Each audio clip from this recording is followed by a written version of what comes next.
question is now arising as to whether or not the treaty between the Hawaiian Kingdom and France and French Polynesia is still in existence as a result of the executive agreements.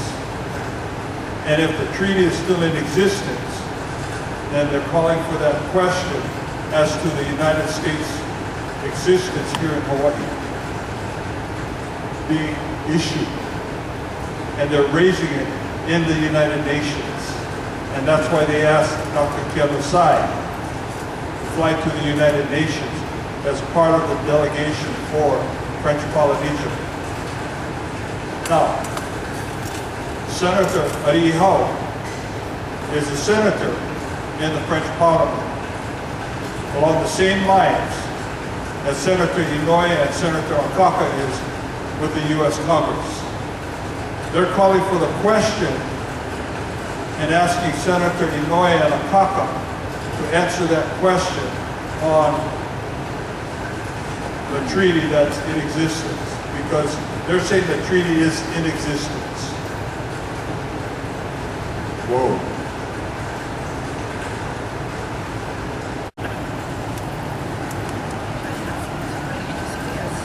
And today we have a really good to see this. This is Dr. David Kealusai sitting here, right? We're going to be talking about a suit that was filed by Keanu. And this suit is against Barack Hussein Obama, Hillary Diane Rodham Clinton, Robert Michael Gates, Robert Bullard, and Linda Lingle.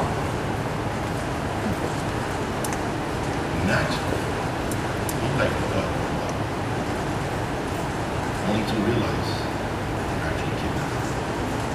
For our purposes, Hawaii was kidnapped and treated as a dog. Hawaii is not, and never has been, part of the United States. Well, Kealusai is a research. It's a national question. There are instances of indoctrination. There are instances of suppression.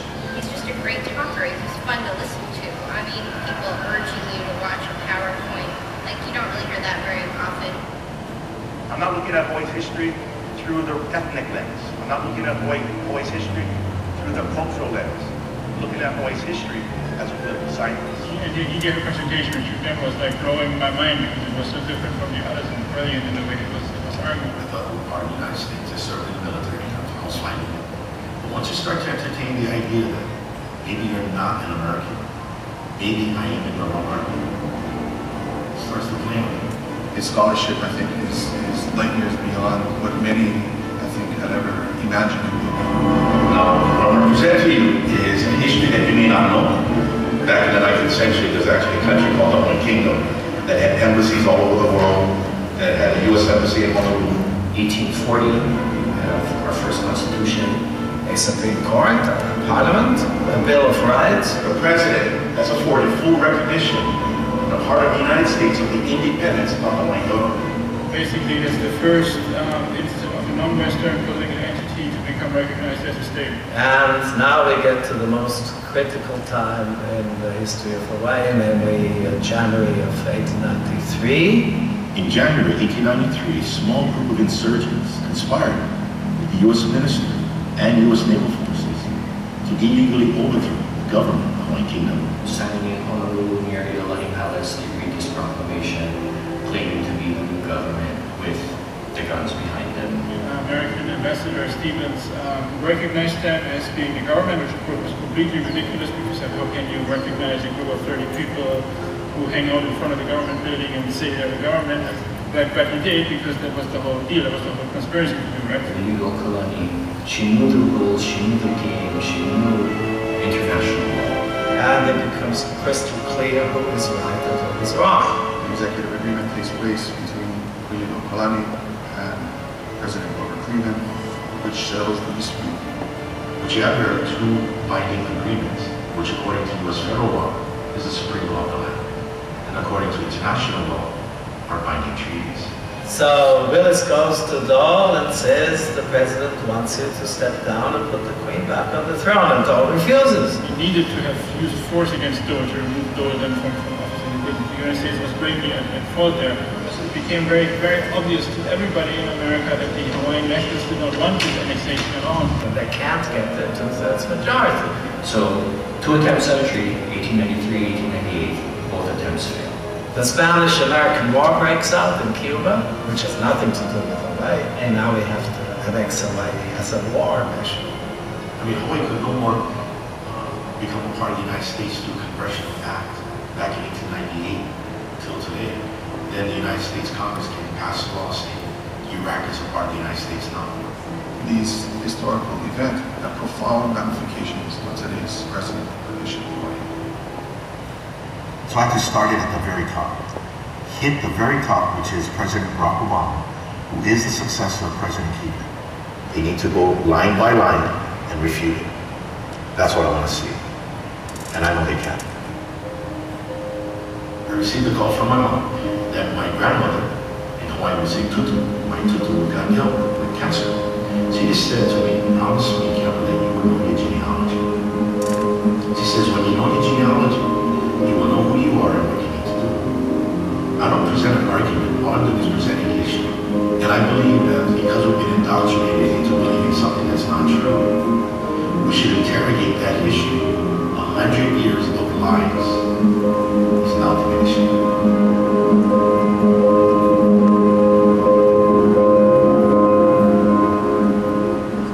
What we're doing is that we use our Olelo no Eo that says Kava Mahope, that takes us back to our history.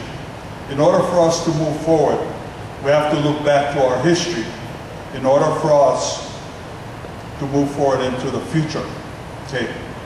And so we need to take you back in time into our history so that we can learn from that. And this is what Keanu has been able to find for us, that he has uncovered, so that we can find what happened in our history, so that we can now use that in order for us to move forward today in 2011. So that's what we're going to do now, so that you can have a clearer understanding of how, what, when, and where in our history, what took place, so that we can now apply it into 2011. Okay? So let's go back to 1893. All of the things that Dr. Tsai has uncovered in the last the last decade, people have said that Dr. Tsai is crazy, Dr. Tsai, they call him every name under the book. But you cannot refute the hard evidence that he has been able to uncover.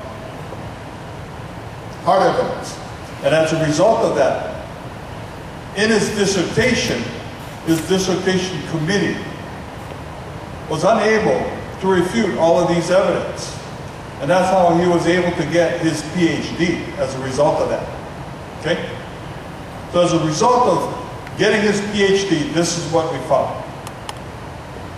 Back in 1883, the Constitution of the Hawaiian Kingdom was a constitutional monarchy versus an absolute monarchy. The absolute monarchy is similar to the Ali'i system.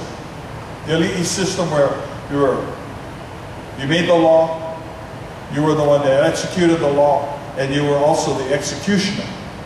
You did everything all in one. But when the Constitution came out, there was a separation of powers that came into play. With the separation of powers, okay, with Kamehameha III, along came the legislative powers that was separated out, which played a very, very important role. We now have a legislature with the House of Representatives and House of Nobles. It was separated out because they were the ones that wrote the law. And then you had the executive power, which was the Queen and the King. And then you had the judicial power, which were the judges, of which they were the ones to execute the law. Okay? It was very important at this time for us to know the separations of that power that took place. So much so that it was written in the Constitution, in Article 31 of the Constitution, that talked about the executive power. To the king belongs the executive power. And then, in Article 45, a legislative power, and Article 66 was a judicial power. Back in January 16, 1893, you had this guy, U.S. Minister Stevens. We all heard about him, okay? He played a very important role in the overthrow of the Hawaiian Kingdom. When I was growing up, all I was told at that time was that the overthrow came as a result of the plantation growers. And the plantation growers, they were the ones that wanted to sell sugar to the mainland, okay, to America. They were the ones. But what was uncovered was that Minister Stevens had a huge role, because he was the one that was inciting the plantation growers to overthrow the Queen. Why do you think Minister Stevens was involved in inciting the plantation growers to overthrow the Queen? One of the biggest reasons why he did that was because the United States at that time, even back in 1893, wanted Pearl Harbor. They were looking to expand into the Pacific way back then, because they were looking to get Pearl Harbor as a base. And the United States wanted Pearl Harbor back then immediately. Okay? And so they sent this guy to go and negotiate with the plantation growers to overthrow the Queen. So he did. It was a major role that he played in getting the plantation growers. And he said that we will send in troops to back you guys up to overthrow the Queen. That's why you get insurgents, you get criminals willing to go up against the Hawaiian police force. Okay, because they're going to be backed up by the U.S. Marines, because the minister of the U.S. is now saying, we're going to back you guys up.